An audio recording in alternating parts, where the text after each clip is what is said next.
It is Listen to a Sun 969 exclusive to our YouTube channel.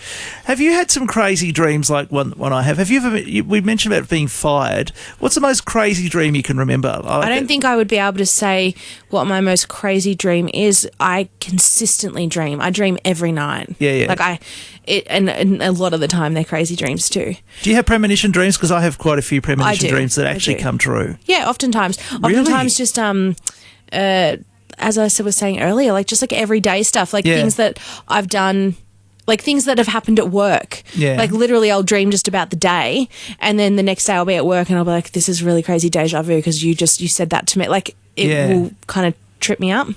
So I get deja vu a lot. It's good that we're talking on this part because it's not on the radio. It's on our YouTube channel. I'm not going to say anything that's too controversial, but it's a little bit crazy and out there in the sense. Because do you know about subconscious and the power of the subconscious mind? And there's a famous book from the 1960s, I think it's called The Power of the Subconscious Mind, strangely enough, written by, sciencey sort of psychology kind of guy who's long gone now. And his book still pass the test of time. It's very basic. It's about talking to your subconscious and getting the things you want in life. And the subconscious is considered to be like a 3-year-old child. They say it's like it doesn't understand things very easily, but it's also non-linear, which means that it allows you to have premonition-y situations occurring. It's quite out there to think this way, and I'm not an expert on any means. I have read the book, or I listened to the audio book of it. Because I couldn't be, when I read, I fall asleep. Mind you, the audiobook put me to sleep. I had to listen to it about 20 times to get through it. But I tell you, it's really fascinating stuff, and it helps explain a lot of these situations that occur. Because, a lot of scientists have had things they've been trying to work through, and they can't get through it. And they put it to the, They sleep with things on to talk, audio going through, and eventually they break through. And and it doesn't, and it's not age related either. The mind is still powerful right through. In fact, if we look at some of the most famous people in the world, Einstein and Colonel Sanders and people like that, they didn't have their success until over 65. So a lot of people go, oh, I'm getting close to retirement in my 30s, 40s, 50s, or whatever you are, but I've done my life. Your life can change at any time if you want it to, and that's the power of the subconscious mind. That's what they talk about. And sounds kind of culty. A little bit, but have you read it? No, a book from the 60s? No, I have not. Probably worth reading. It really explains a lot of things and how, like I've had a situation where I mentioned in the last segment that I got fired here today. That was my dream this morning. Now, I've had a situation in the past where I dreamt I got fired and I did get fired. See, so it's the same day. And I agree with what you're saying, but I don't necessarily agree with it that it's based on the theory of the subconscious mind. I think there are like 20 billion different explanations for that, and you're just offering up one. Well, perhaps, but the other side of it is that, when you talk to the subconscious mind, if it is a 3-year-old, you can't be too complicated with it. So, for example, and being positive, the power of positiveness, all sorts of stuff. I'm mixing lots of theories in together, but all of this comes out of that book. And, when you talk, you should always speak with positive words. Absolutely. Because your subconscious mind is listening all the time. That's the mind that's active when you're asleep. So if you're saying negative words all the time, it's going to hear negative things. Your subconscious, See, I believe we have one mind. Well, this is the difference. We may have one mind. Because the way you're speaking is like, our subconscious is always listening, like as if it's a separate person inside our body. Well, kind of like it is. It's not, but it kind of if you've got split personality, sure. Well, maybe we all do. I don't. I've got one mind. One mind.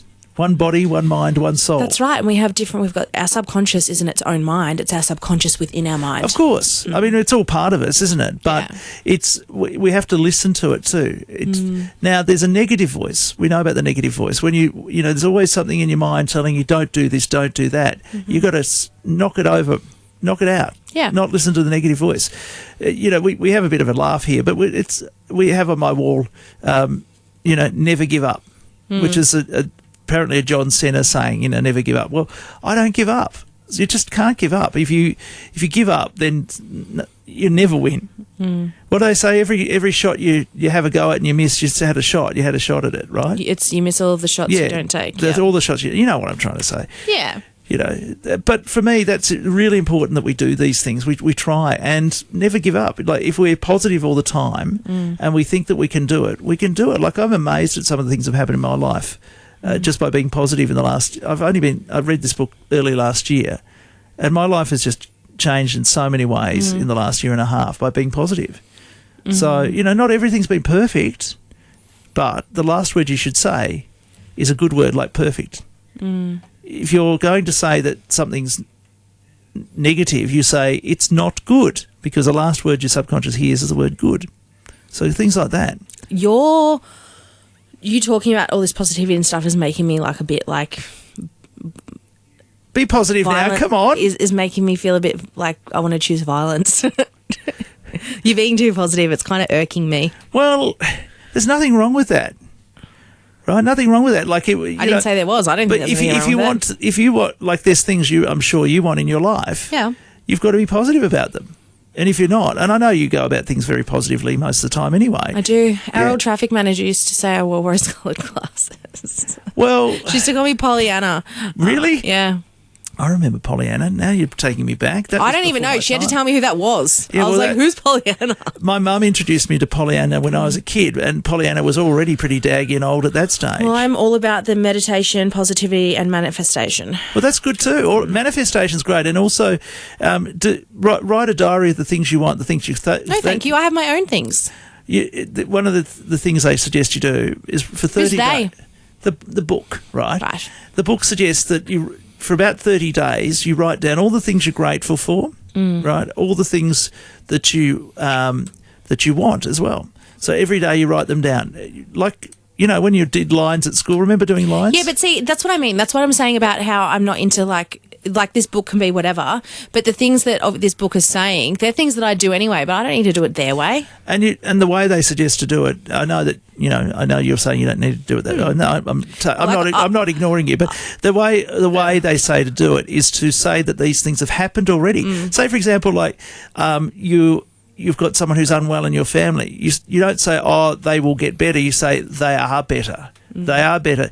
You say you've got kids. You say my kids have grown up, they have happy relationships, and they are well and have a good life. You say they have, like in past tense almost. So you never say, oh, everything's going to go well for them. You say everything is well, everything has gone well, as if it's already happened. That person's got better. The person who's sick has got better. Those sort of things. So act as if it's already happened. You know, if you want money, you don't say I want money. You say I have money. I have enough money to pay for my bills. I have enough money for my property. Yeah. You know, I manifest it a little bit differently than that, because I do believe that with the trials and tribulations come life lessons, and if we try and manifest that those things haven't happened, then I think that we're not learning from our experiences. You may be right, but I also think too that it depends what you're wishing for. If everyone wishes for winning Tats Lotto, they're not going to win it, are they? Absolutely. So that's why you say... Well, everyone might win it, but then your prize money will be like a couple bucks. A dollar each. So what I suggest people do is they look at the things that they want and write down what they want, as in, I already have this. I have it, you know, if it's a car that you're after, the 1975 Holden or whatever you want, you say, I have the 1975 Holden. Don't look at what the money is. Don't look at wanting money. Money's just like, that's like a genie saying you have 3 wishes. At the end of the day, ask yourself what it is that you want the money for. If you want the money for, overseas trips, you say, I am in Fiji or Hawaii. I'm there. I'm having a good time. You know, look at it like that. Don't go, oh, I need $1 million, because everyone wants that. And sometimes magic just happens. Well, I think that luck is good, and you're Irish, so you believe in luck. Absolutely.